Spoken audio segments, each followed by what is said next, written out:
This is the AWS Morning Brief Security Edition.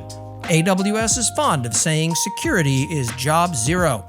That means it's nobody in particular's job, which means it falls to the rest of us. Just the news you need to know, none of the fluff. All right, finally, a bit of good news in the security space last week. Let's get into it. But first, look, you expect me to yell at Azure when they get it wrong with security, which increasingly feels like it happens daily, but it's a bit odder when a lot of the people screaming right along with me are US senators or, in this case, the CEO of Tenable saying that they can see banking customer credentials even now. At this point, I just don't know how you make a good faith argument in favor of Azure if you care even slightly about cloud security, because it's very clear here that Microsoft's number one priority is public messaging rather than fixing it. We also got a boatload of announcements from AWS, probably because it was right around quarter end. They introduced the first AWS Security Heroes, and the first one on the page, Chris Ferris, is the independent consultant that I hired to fix some of my more annoying and esoteric identity issues within my AWS org. That's certainly one way for me to feel better about my own vendor selection. How to receive alerts when your IAM configuration changes. This seems familiar. Oh, it's from 2015, but it received a major update on July 31st. This is exactly the thought process that AWS wants customers to go through. You should be alerting on your IAM changes. I don't necessarily think that this approach that this blog post lays out is the best way to do it, but it's a start and it's way better than nothing.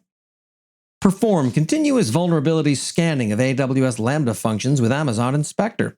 At either 30 or 60 cents per month per Lambda function, which is nice pricing, more like this please, there's a very real chance that this will cost more than the Lambda bill for the function in question. That is in no way, shape, or form meant to suggest that you shouldn't do this. One of serverless's big problems has been that people equate its value to its costs. This is a mistake. I've gleefully spent $120 a month to monitor $7 of infrastructure in years past, and I'd do it again.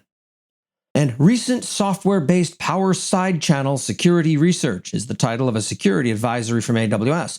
And it's sad, and also true, that AWS has to release an update informing us that there are, in fact, multiple security boundaries between the power control systems for EC2 instances and what we as customers get access to. And the tool and tip of the week is a bit of a different direction, because it shouldn't be that surprising, but given what it does, you can totally use AWS's SSM agent as post-exploitation rat malware. Be careful what permissions you assign that stuff to do, and don't assume that it gets a pass just because it says AWS on the tin.